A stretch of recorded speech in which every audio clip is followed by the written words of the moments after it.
আজকের যেই সমাবেশ,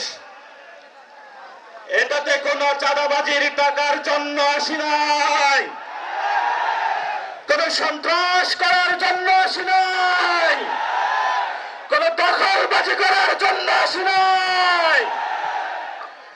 আমরা আল্লাহ, তার রাসূল সাল্লাল্লাহু আলাইহি ওয়াসাল্লাম এবং 47-এ যারা শহীদ হয়েছিলেন, 71-এ যারা শহীদ হয়েছিলেন, 24-এ যারা শহীদ হয়েছিলেন, তাদের আকাঙ্ক্ষা বাস্তবায়ন করার জন্য এসেছি।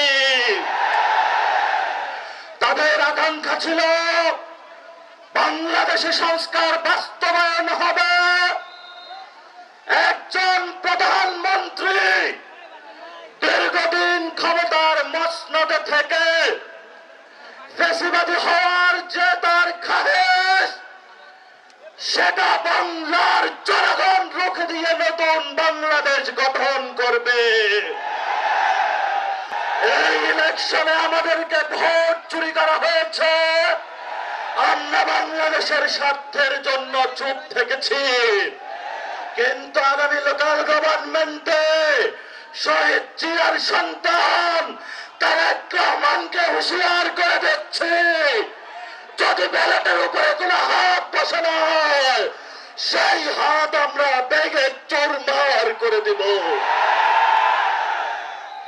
আমরা ধৈর্য ধারণ করছি, ধৈর্যের বাঁধ ভাঙবেন না।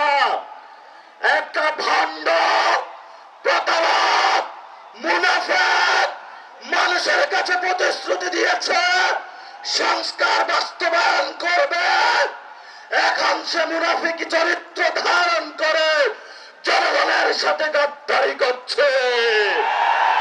আমরা অতীতে অনেক গাদ্দারদেরকে শাস্তি দিয়েছি, ইনশাআল্লাহ বাংলার মাটিতে যদি গণভোট বাস্তবায়ন না হয়, সংস্কার বাস্তবায়ন না হয়, বাংলার মাটিতে এদের বিচার হবেই হবে ইনশাআল্লাহ।